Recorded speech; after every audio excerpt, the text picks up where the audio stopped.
Deputy CM Pavan Kalyan నియోజకవర్గంలో TDP జనసేనల మధ్య పచ్చగడ్డి వేస్తే భగ్గుమంటుంది.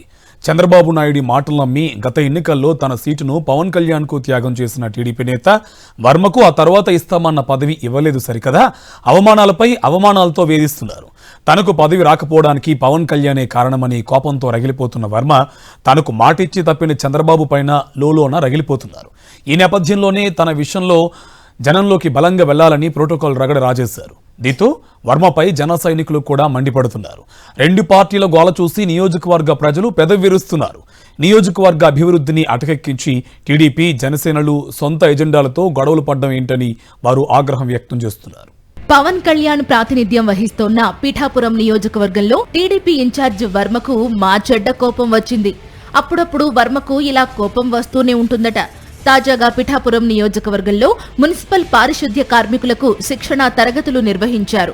ఈ కార్యక్రమంలో జనసేన నేతలతో పాటు టీడీపీ మాజీ ఎమ్మెల్యే వర్మ కూడా పాల్గొన్నారు. సభా ప్రాంగణంలోకి అడుగుపెట్టిన వెంటనే వేదికపై ఉన్న ఫ్లెక్సీని చూసి వర్మ అగ్గి మీద గుగ్గిలమైపోయారు. ఫ్లెక్సీలో deputy CM Pavan Kalyan photo పెద్దది పెట్టి ముఖ్యమంత్రి చంద్రబాబు నాయుడి ఫోటో చిన్నది పెట్టడంతో వర్మకు కోపం వచ్చేసింది. ఏంటిది, మా నేత ఫోటో ఇంత చిన్నది పెడతారా అని నిర్వాహకులపై ఒంటికాలిపై లేచారు వర్మ. ఈ కోపంలోనే తాను వేదికపై కూర్చోనని చెప్పి కింద కుర్చీలో కూర్చున్నారు. మున్సిపల్ అధికారులు వచ్చి బతిమాలినా వర్మ తగ్గలేదు. ముఖ్యమంత్రికి ఇచ్చే గౌరవం ఇదేనా అంటూ కసుబుసులాడారు.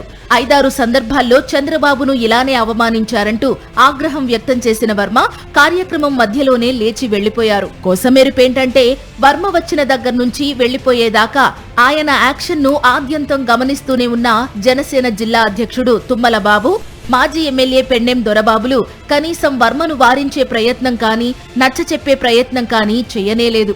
కూటమి అధికారంలోకి వచ్చింది లగాయితూ వర్మ తమ నాయకుడు పవన్ ను జనసేన పార్టీని టార్గెట్ చేస్తూ వివాదాస్పద వ్యాఖ్యలు చేస్తూనే ఉన్నారని జనసేన శ్రేణులు ఆగ్రహం వ్యక్తం చేస్తున్నాయి. చంద్రబాబుకు ప్రోటోకాల్ మర్యాద దక్కలేదని గొడవ పెట్టిన వర్మ ఏ ప్రోటోకాల్ ప్రకారం ఈ కార్యక్రమంలో పాల్గొన్నారో చెప్పాలని జనసేన నేతలు ప్రశ్నిస్తున్నారు. Varma MLA car, MLC car, మరి ప్రభుత్వ కార్యక్రమానికి ఆయన ఏ హోదాలో వచ్చారు అని వారు నిలదీస్తున్నారు. అంతేకాదు, గతంలో వర్మ ఏర్పాటు చేయించిన ఫ్లెక్సీల్లో వర్మ ఫోటో పెద్దది పెట్టుకుని చంద్రబాబు ఫోటో చాలా చిన్నగా వేయలేదా అని జనసేన నేతలు సోషల్ మీడియాలో రచ్చరచ్చ చేస్తున్నారు. ఇటు వర్మ అటు జనసేన క్యాడర్ మధ్య సోషల్ మీడియా వేదికగా వారే నడుస్తోంది. అసలు విషయం ఏంటంటే చంద్రబాబు ఫోటో ఏ సైజులో పెట్టినా వర్మకు అభ్యంతరం లేదు. అది అసలు విషయమే కాదు.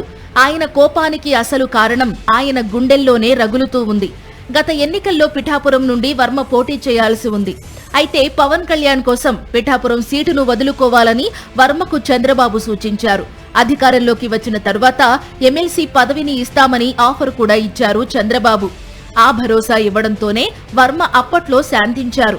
లేదంటే రెబల్ అభ్యర్థిగా ఎన్నికల బరిలో దిగేవారేనని ఆయన అనుచరులు అంటున్నారు. ఎన్నికల అనంతరం కూటమి అధికారంలోకి వచ్చింది. ఇక తనకు ఎమ్మెల్సీ పదవి రేపో మాపో వస్తుందని వర్మ కలలు కంటున్నారు. కానీ ఆ ఒక్కటి అడక్కు అన్నట్లు చంద్రబాబు నాయుడు ఎమ్మెల్సీ పదవి గురించి మాట్లాడడం లేదు. ఎదురు చూస్తూ 21 నెలలు దాటిపోవడంతో వర్మలో మంట మొదలైంది. వర్మకు ఎమ్మెల్సీ పదవి ఇస్తే పిఠాపురంలో మరో పవన్ సెంటర్ పెట్టినట్లవుతుందని పవన్ భయపడ్డారట. అందుకే పవన్ కళ్యాణే తనకు పదవి రాకుండా అడ్డుకుంటున్నారని వర్మ వర్గం అనుమానిస్తోంది. అందుకే పవన్ పై పీకల దాకా కోపంతో ఉన్నారు వర్మ. ఇటు చంద్రబాబు పైన ఆయనకు కోపం వస్తోంది. పదవి ఇస్తారని హామీ ఇచ్చి చివరకు తనకు వెన్నుపోటు పొడిచారని చంద్రబాబు పైన వర్మ మండిపడుతున్నారు. కాకపోతే పైకి అనలేకపోతున్నారు. ఈ కోపాన్ని పరోక్షంగా ప్రోటోకాల్ రగడతో బయటపెట్టుకున్నట్లుందని పరిశీలకులు భావిస్తున్నారు. ఇస్తానన్న పదవి ఏదో ఇచ్చేస్తే వర్మ కాస్త కూల్గా ఉంటారని వారంటున్నారు.